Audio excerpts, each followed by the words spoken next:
once I pushed to this branch, the action was supposed to be triggered.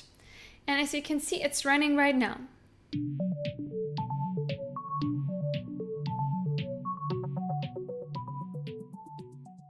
Hello there and welcome back to 100 Days of Kubernetes, day 44 of the challenge. Now, for those who are new to my channel, welcome. My name is Anais, and in this challenge, we aim to learn something new related to Kubernetes across 100 days, and me sharing with you here, right on my YouTube channel. Now, for those who have been watching my videos before, welcome back. Thank you so much to all the new subscribers. That means so much to me. I have been sick for the past weeks, and now, as you can see, I'm doing well now. So I'm back with new videos. I hope you enjoy them. If you have any comments, suggestions, any videos you would like to see, please comment those below. Now in this video, I'm going to focus on GitHub Actions. Long promised, I know. Now I have done some videos before on CI/CD pipelines. I've worked before joining Civo as SRE, Site Reliability Engineer. I worked at CodeFresh, which is a CI/CD platform. So I worked with that tool quite a lot, but I worked a lot less with GitHub Actions. Now GitHub Actions is one of the very common CI/CD continuous delivery, continuous integration, pipelines, platforms, however you want to call it. Besides GitHub Actions, CodeFresh, you have Circle CI, you have also GitLab CI, you have something called Jenkins. Now, Jenkins is something that is used in a lot of old organizations, and a lot of the new organizations tend to shift away from Jenkins. So if you see Jenkins in a job description, be aware that that's something that is highly hated in the industry, but also used a lot, but I've never used it. So I focus in this tutorial specifically on GitHub Actions, and I will explain in a second why. Let's get started. So what are CI/CD pipelines?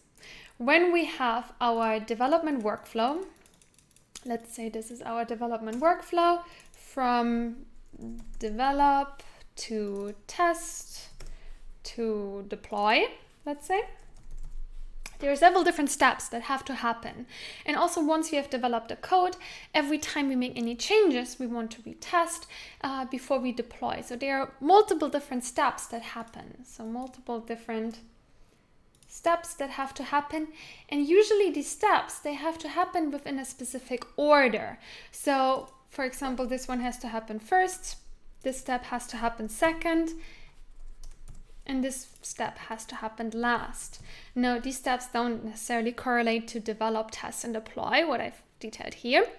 But you tend to have steps in specific orders. Now, you can also have parallel steps. So, for example, you can have a step that, step 4, let's say. Step 4 can take place right after step 1 and is not dependent on step 2 and 3. But step 2 and 3 are dependent on each other. So those could be dependent on each other, while step 4 is independent of 2 and 3. So as you can see, when you develop, test, and deploy an application, the more complex your application gets, you want to have different steps. So you want to, for example, once you push your application, so you have first the push step, you then want to create a container image. And once you have this container image, you want to push it to a registry. That's usually simple workflow. And then you want to deploy the container image. Now, in many cases, before you even create the container image, you want to test your code. And then only if those tests maybe pass, this is supposed to be a check mark, only if those tests pass, you then want to go ahead and create the container image, because creating a container image, depending on the size of your application, depending on how many steps you have within your container image, that can actually take quite a long time. So you want to make sure that the code is tested first before you create a container image, and then you want to push it to a remote registry. So that registry could be your Docker Hub, your personal Docker Hub, which I'm going to use in my case. It could also be any other registry that you have online. It could be, for example, GitHub. You can push container images to GitHub itself, and you can host private but also public container images. And then before you deploy your container image, you also want to have probably different steps. You want to also test your container image. So you have maybe even within here, you have a test container image, for example, for security vulnerabilities. And then in the end, you want to deploy the container image, and then you might want to deploy through Kubernetes manifests.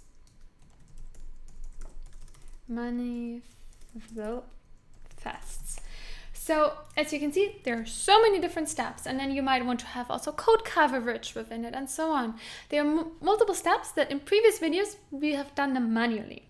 So for example, in the previous video, what we did is we set up a cluster, set up Kubernetes cluster. Just to recap, you can fast forward if you already watched the previous video. And then once you had the cluster, we set up ArgoCD. And then we deployed application through manifests. And those were customized manifests that we deployed. And then ArgoCD has been pulling from our repository. Now, the different steps that we followed in the previous video, we've all done them manually. And I don't want to manually run kustomize commands every time that I make any changes to my application. That doesn't make any sense. I don't want to have to manually create the container image, test my container image, and so on, everything in between, every time I make changes to my application. That does not make any sense, right? So what a CI/CD pipeline actually does is it allows you to automate your processes. It allows you to push code a lot faster to production. So obviously you don't want to directly deploy this to production in most cases. You want to deploy it to a staging environment or to a test environment, then to a staging environment, and then to a production environment. But ultimately, the goals of a CI/CD pipeline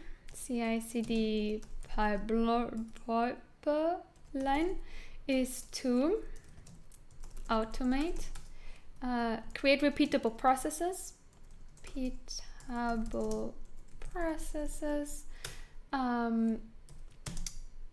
and have also verified processes.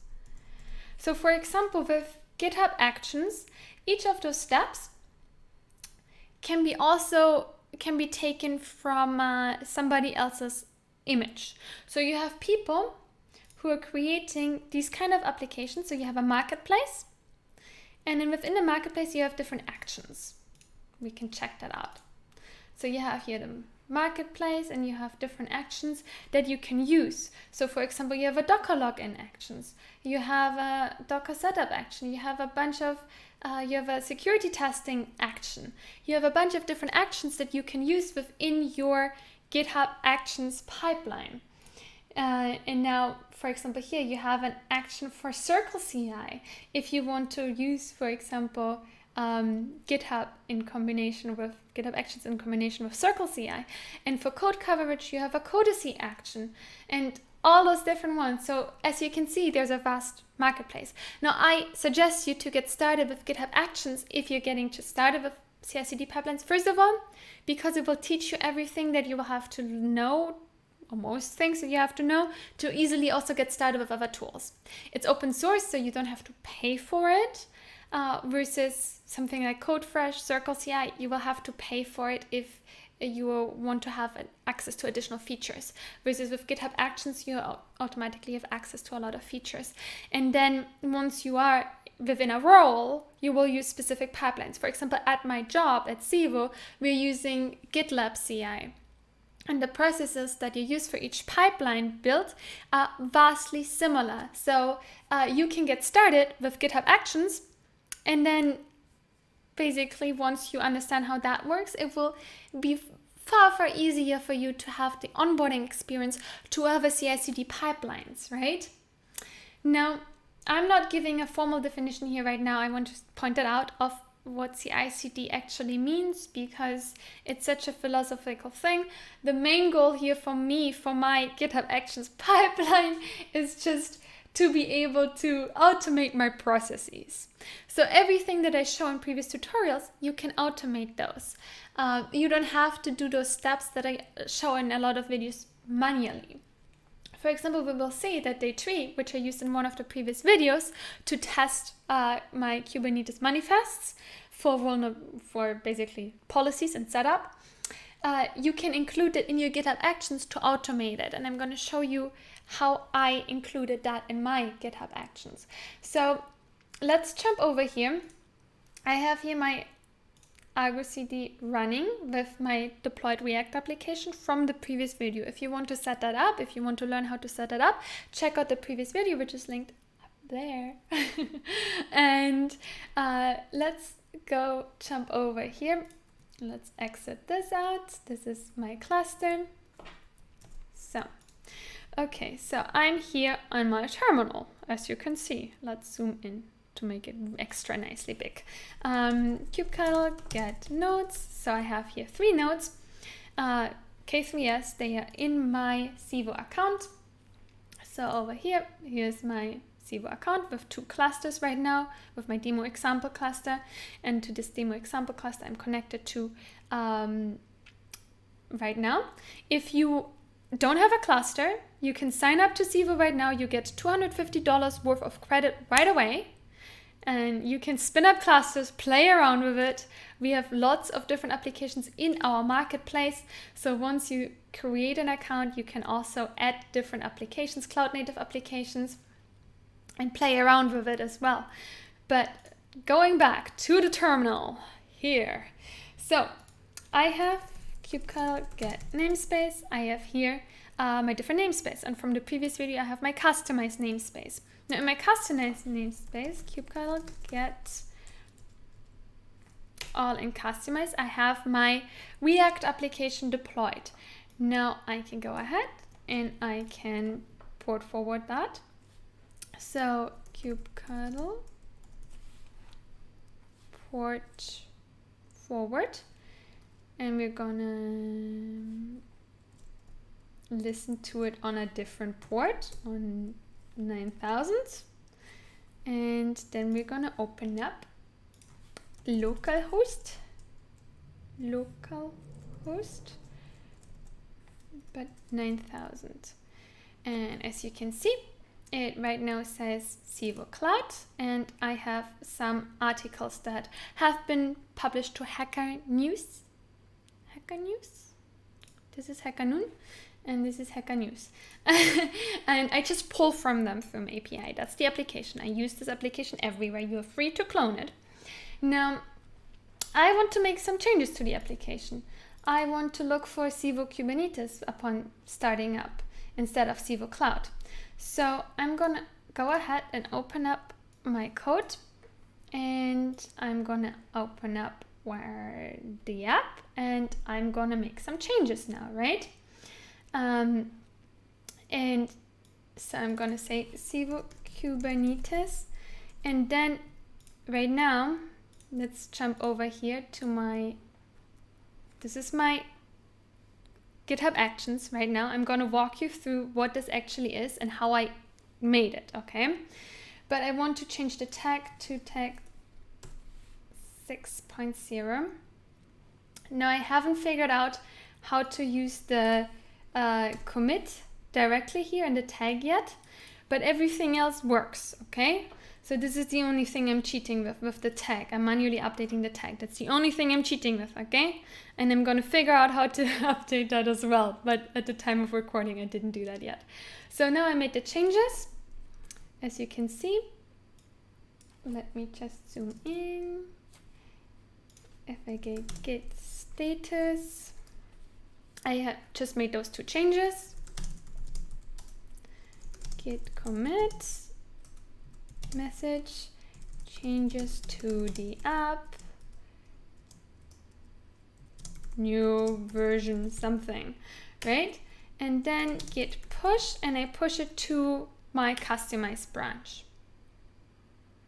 and then it's rejected. Okay, git pull origin main, origin kustomize, and then we can commit it, hopefully. Okay, git push.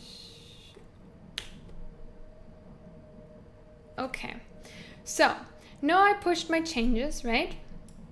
And we want to go back to GitHub in this case. Let's go to GitHub. And this is the repository that I'm talking about on the kustomize branch. Now I'm just using the kustomize branch because the main branch contains different work, and I just want for this tutorial to keep it on the kustomize branch. That's why I'm using the kustomize branch specifically. Now here I just pushed the changes. So if I go to source, app, I just updated the search part, if I can find it again. Ooh, somewhere. Okay, I can't find it right now, but that's okay. So we can see over here that changes to the app, new version. That was my commit basically.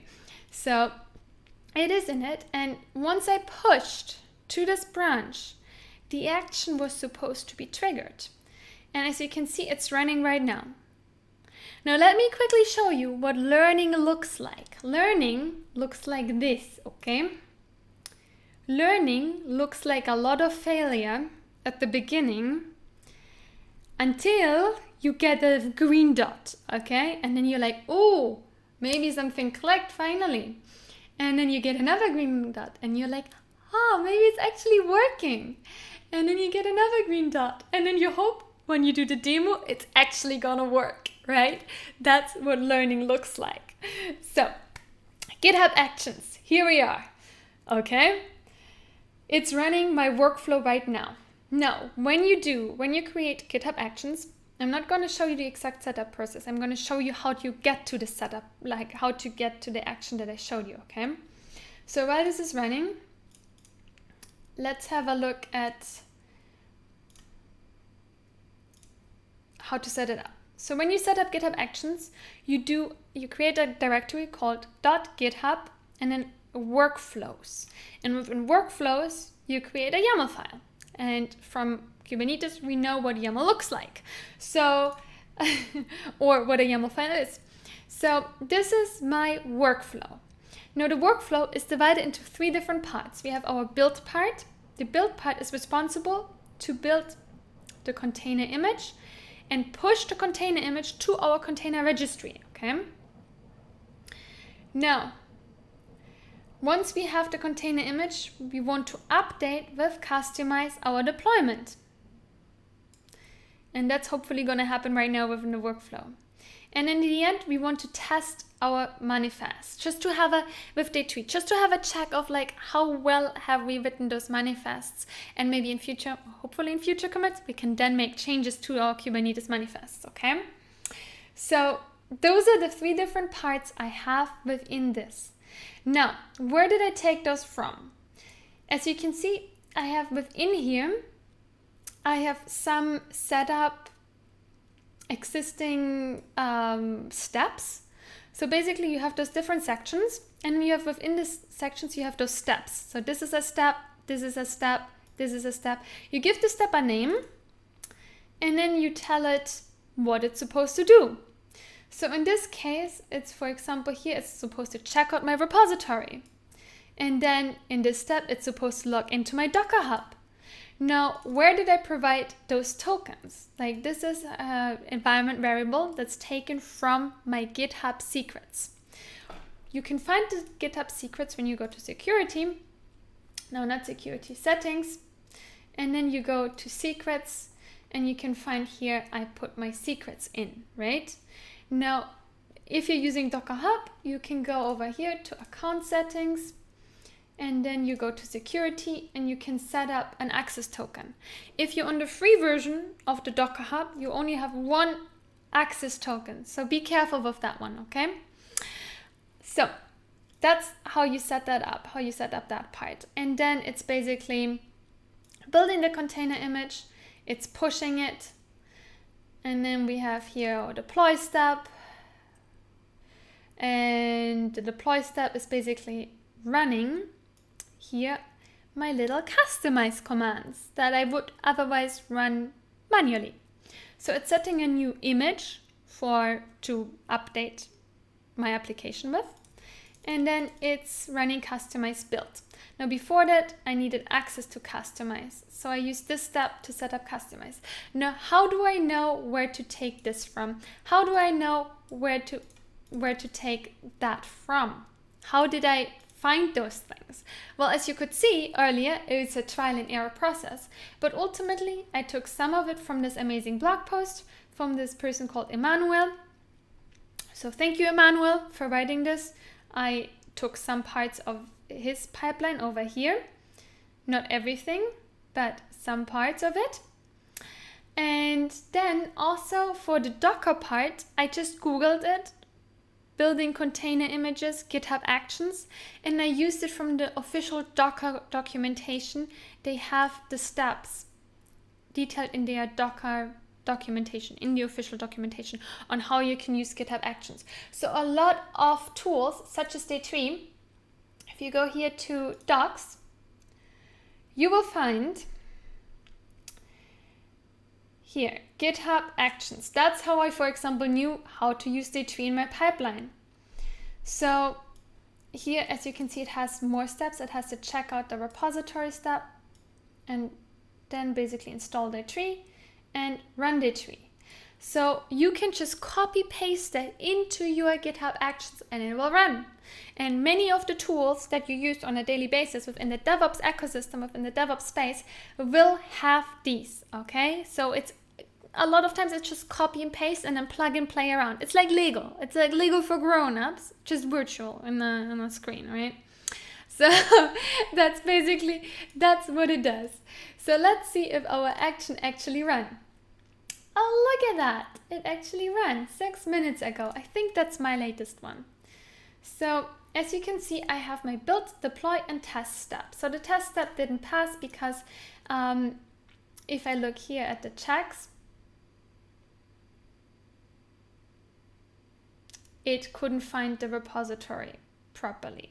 So I have to change that up, right? Easy plug and play, what I just said, right? But as you can see, here's the deploy step. So I have, or like section, and then I have here my different steps, and I can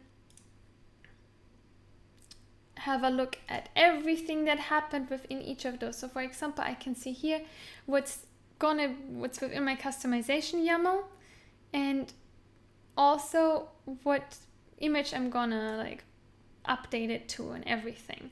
So now that I made the changes, are the changes actually deployed? Let's take a look.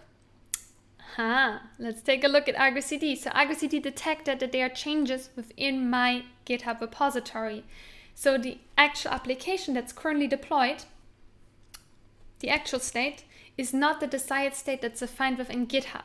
My desired state is in GitHub, but it's not yet deployed. So when I look here, this is out of sync. So I have to sync my application with what's currently in GitHub.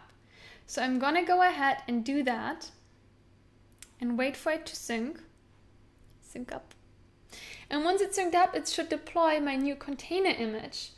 Let's open it in an incognito window because I feel like it's just messing with my cookies. Sivo Kubernetes. So it actually updated it, and I think I just had it saved in my browser, and my browser was just saving the search, and that's why it didn't show it. But as you can see, it updated it. It's the correct version deployed. We can also go ahead and check within K9s. Why doesn't this go back? Okay, let's restart K9s. So this tool will show you what's running within my cluster, everything that's running within my cluster. So here within my namespaces over here, and then I can see what's running. And in this case, I'm gonna go to my namespace, and then I'm gonna select the customize namespace with my application. And then I can hit Y to see the YAML.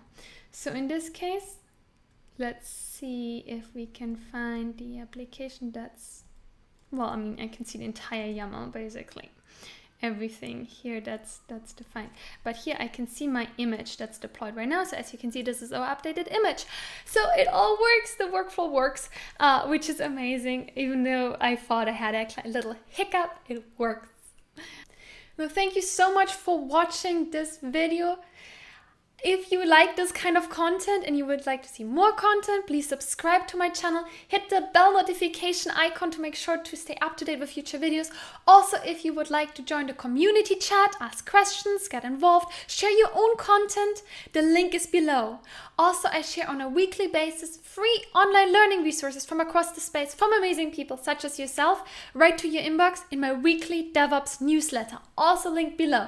Make sure to check that out. Now I hope to see you in one of my upcoming videos. Have a lovely day. Bye bye.